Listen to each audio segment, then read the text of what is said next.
Hello and welcome to Euractiv's Agrifood podcast. I'm Paula Andres. And I'm Gerardo Fortuna. And here's your weekly update on all things agriculture and food in the EU from Euractiv's Agrifood team. This week, young farmers' worries and animal welfare labels. So welcome back again to this new episode of the Euractiv Agrifood podcast. I'm here with Paula today. Hello. I wasn't here last week. Who, me or you? Me. You? Yeah, no.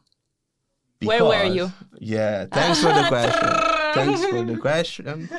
I was actually in Liverpool covering the Eurovision Song Contest, a very important agricultural event in Europe. But you have different facetas. Facetas, different interests, let's say, different... it's true. There are always good stories at Eurovision Song Contest because, of course, it's all countries bringing together and gathering together and having fun for sure. But also there's a mix of stories, mix of interesting news. Like for instance, there was this issue of Zelensky who wasn't allowed to speak. So there's also a lot of geopolitics, particularly in the voting system. But not many know that there's always, or at least it's something that I try to find every year. I'm nervous now, say it. No, there's always an agriculture angle. Is there? Yeah, I know. And I give my personal 12 points is basically when the jury gives 12 points to the best, the performance that they think it was the best. And I have my personal 12 points for agricultural reasons. For instance, last year I gave my 12 points to this song by Latvia, which was called Eat Your Salad. The actor Zeni, sorry for my Latvian pronunciation. And it was basically a song about switching to a plant-based diet, promoting more organic food stuff, reducing waste. So basically, it was about the use farm-to-fork strategy. Maybe it's the next song for This was last year in Turin. I was there too. So my 12 points went to the Latvian entry. This year, though, my 12 points went to the Croatian entry. The Croatian entry by this... they're very famous in Croatia. Yeah. It was, it's true. Our editor-in-chief could say that. And they're called Let 3. And this song was a bit of a parody, a satire. And why I'm giving this point? Because the first sentence of this song is literally Mama kupi la traktora, which means Mommy bought the tractor. So the prize for agricultural reference. Indeed. Unfortunately, I landed in Liverpool the day after they had the press conference. Otherwise, I would have asked if the mother was a beneficiary of Common Agricultural Policy Fund, because you were talking about real agricultural machinery. There are some helps from the EU when it comes to buying these tools. But unfortunately, I couldn't ask the question. I could try to contact them by email. Let's see how it goes. Interesting enough to point out is that he's not the singer who bought the tractor, but his mother, which means that it's particularly difficult for young people to buy agricultural machinery. I thought a tractor. Yeah. Young farmers are struggling, and this is something that we could also witness this week, since there was the conference by SIJA, organized by SIJA, the Young Farmers European Council. So in this whole-day conference, there were several panel events where young farmers could discuss with policymakers, with representatives from European organizations and NGOs about their worries and their concerns and give their take on where do they think policies should go. So there was discussion about the upcoming soil health law, about animal welfare as well, about NGTs. So yeah, we spoke to some of them during the conference, and here's what they told us. So my name is Gerben Boom and I'm a young farmer from the Netherlands, and I have an arable farm at the southern part of the Netherlands on the heavy clay.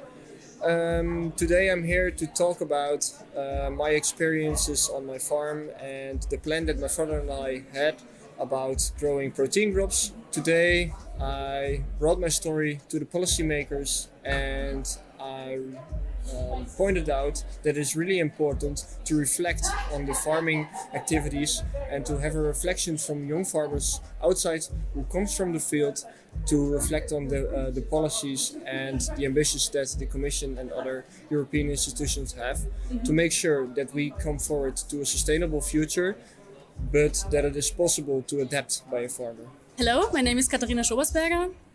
I come from Austria and I'm a farmer myself and delegate to CISA from the rural youth from Austria.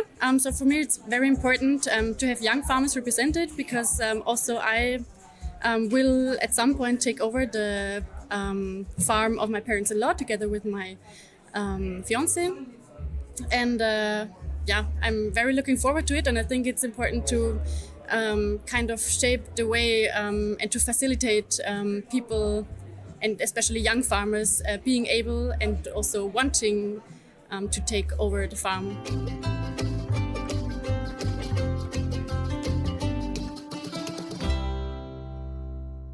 And you mentioned, Paola, among the next bullets in this is too violent as a reference, but no, the next initiative that the Commission is about to present, you mentioned the NGTs, the gene editing proposal, and we know from last week we also had the podcast on that.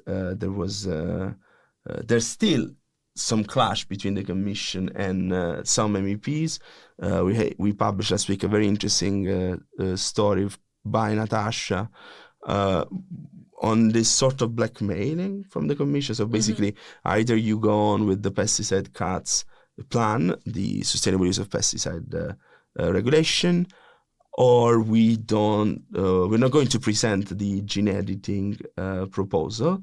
This because policymakers who strongly want this new framework are actually the ones that are most vocal against the pesticide cuts. And it's the same with stakeholders, to be fair. Also, the stakeholders that are backing NGTs, they're also the ones that are a bit more critical toward the SURE. Yeah. And there was also another guest at this conference that you had the possibility to talk with? Special guest. Yeah. Yes, there was also Frans Timmermans, the Vice President for the Green Deal, for the Commission's Green Deal, and he also spoke. He also spoke at the conference in the beginning.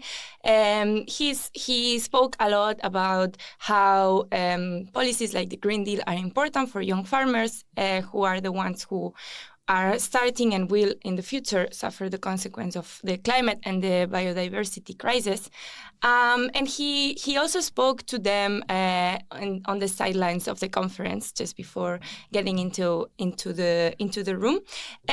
So we went after him and literally. Yeah. I was limping after him because I forgot my crutch. For those who don't know, Paola is actually injured at this moment, so it was a huge effort. Yes, and so I asked him if he's actually worried about the EPP's pushback against green policies, and let's hear what he answered. Well, I hope I can still convince them. My offer to them is, let's talk about it. Give me your grievances concretely. So what precisely don't you like in our proposal? Just dismissing a proposal without giving concretely what you don't like is not going to help us. So that's what I said to MEPs of the EPP last week in Strasbourg. give us your grievances, give us what you don't like in the proposal, and we'll sit down and we'll discuss and we'll find a compromise. So that's what he told us. He will try to find a compromise, as he said, and maybe this will begin to happen today, as he is meeting both with the Agri Committee and then with the Environment Committee. So we will keep an eye on that. He's going to be everywhere, Frans Timmermans. He is everywhere. Yeah, I mean, this is also because, there's this joke in the EU bubble that he's actually Santa Claus, no? It's like, I mean, they're quite similar, and since Santa Claus managed to do all he can do every year and keep everyone happy. Yeah, keep everyone happy.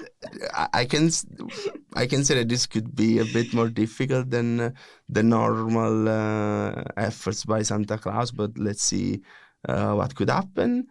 Of course, stay tuned on Euractiv. But now we move to the second segment of this podcast. We give the floor to Julia, who spoke to representatives of animal welfare labels from 2 different EU countries.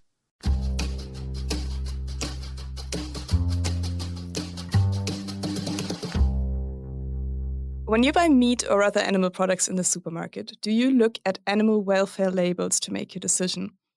Many consumers want to know under what conditions animals were raised when they buy food. And animal welfare labels are one way to inform them about this. But of course, such labels can come in many different shapes and sizes. And in its upcoming proposal on food labeling, the Commission might propose a voluntary EU-wide label that would set harmonized standards across the bloc. In many member states, national labels already exist, from mandatory ones created by the state, such as the one that is currently being rolled out in Germany, to private voluntary ones. And somewhere in between these two sides is the LV label in Finland, which is a voluntary label that was developed by independent researchers, but the development was initiated and funded by the Finnish government, which had committed to introducing a label. And since there was no animal welfare labels at all on the Finnish market at that point, this was a step to respond to consumer demand, as Essi Valenius, a researcher who works at the company running the label, explains. From looking at the Eurobarometers from 2006 until 2016, the consumer trust towards animal welfare in Finland actually crashed. So the decrease in the trust towards the level of livestock welfare in Finland was the biggest in the whole Europe. So the percentage of consumers worried about livestock welfare was the highest in Finland compared to other European countries. And we did a lot of consumer research at the time, trying to resolve why this was happening, why the consumers were so worried. And one of the reasons was that they can't affect what they buy in the store. So actually they were asking for a welfare label. Meanwhile, in the Netherlands, the Better Life label, owned by animal protection NGO Dierenbescherming, has become the biggest one on the market, as Janneke Ahlen from the NGO explains. The Better Life label is a voluntary animal welfare label, also owned by an animal welfare NGO. And it gives animal farmers the opportunity to get an improved gain if they have proven better animal welfare. And we do this through a 3-tier system. So farmers get either 1, 2, or 3 stars for the level of animal welfare that they achieve. Unlike in Finland, where the new label filled a gap in the market, the Netherlands have a whole jungle of different existing labels, and this can chip away at consumers' trust, according to Janneke Ahlen. But independent control mechanisms can help. A benefit that we have in the Netherlands is we have an organization called Milieu Centraal. They compare the different labels by different criteria, so actual change to make how they operate and so forth. And they also choose every year a couple of what they call top labels. So those are the ones that they recognize as working well and actually making an impact on what you're promising. So our labels on all the animal categories are always selected as a top label. So that works, of course, a great way for consumer recognition. On the other side of the food chain, animal welfare labels also have to get farmers and retailers on board. In Finland, big retailers like Lidl pushed to advance the development of the label later on in the process. But the original initiative came from the producer's side, according to Essi Valenius. Well, in Finland, the biggest farming industry is dairy industry. So the initiation have come from dairy industry originally in Finland. Those were the first ones to react to the Eurobarometer results as well. So the dairies there were 2 smaller dairies in Finland that came to us asking if there's any sort of certification scheme that we could go into. And since we don't have any in Finland, is there any potentially available in the EU that we could jump into? For the Dutch label, meanwhile, it is usually retailers who are in the driving seat, says Alan. So retailers are usually the one that initiate farmer participation. They have certain products that they want the label on, and then they select a group of farmers that is usually already close to the standards that we have. And they guide the farmers in the process of certification, making sure they are meeting all the demands, and of course the timing of the process as well. And of course, they negotiate with the farmers. Usually they guarantee them a long-term sales of their product. And also they get, of course, the benefits and the cost of the extra cost of production that the additional criteria cost. As existing labels, EU-wide standards for animal welfare labeling could impact the work of both the Finnish and the Dutch organizations. Still, Alan from the Netherlands is open to an EU-wide label that could coexist alongside national ones. I think it can go hand in hand. Both can exist. I think there might be a lot of benefits that there would be an EU-wide label that is easily recognized. On the other hand, like we already talked about, label confusion. So adding another label will add to that. In Finland, meanwhile, Wallenius is split when it comes to introducing an EU-wide label. I think there should be control in what the labels can say, just like we have, for example, with some makeup products that you have to put the word on the side saying this picture is like enhanced or something, like, so people don't think that when they buy mascara, it's actually going to make their lashes like meter long. So I think the same should be applied to labels to make sure that the standards of the labels are actually higher than the legal requirements, for example. But that being said, I think that since we have a very different type of countries in the EU, we have different type of national legal requirements, etc. There should be a lot of movement and flexibility still within the certification schemes that the national levels want to put forward. Meanwhile, something that's still evolving both in Finland and in the Netherlands is the role of specialized animal welfare labels on one hand and the organic label on the other, which also includes some specific animal welfare standards. The Dutch Better Life label, for example, has been slowly loosening its ties with organic farming, Alan explains. Well, we have a close connection to the organic label. Initially, all our 3-star products were, or at least I should say, organic products were automatically labeled as 3-star. I must say we are moving away from that. For example, for dairy, that's not the case anymore because we felt that organic standard for dairy was lacking on animal welfare standards. On the other hand, we also do feel the pressure from either retailers or consumers to have a more integral approach because people trust our label, they know our label, and they buy our label. They like to see everything covered in the one label they trust. Wallenius also stresses that in Finland, too, organic does not necessarily mean the same as animal welfare. Yes, in a sense that we have a lot of organic farms that are coming to Elvi. They want to have a welfare label on them, on their products as well. And a lot of the organic farmers fulfill the housing demands that we set for Elvi. But then again, we also have to do the welfare quality assessment on the farms. And sometimes organic farms don't do as well as other farms, as some other farms don't either. So the level of the actual welfare, looking at the animal itself with animal-based measures, can vary widely in organic field as well. So that's all from us this week. This week, the Agrifood podcast was brought to you by Euractiv's Agrifood team. That is Julia Dahm, Gerardo Fortuna, and Paula Andres, with the technical support of Evi Chiorri. This podcast is also available on all major streaming platforms such as Spotify, Amazon, Stitcher, and Apple. Be sure to subscribe to our newsletter so you don't miss the latest agricultural news from Euractiv's Agrifood team. I'm Gerardo Fortuna. Thanks for listening and see you next week.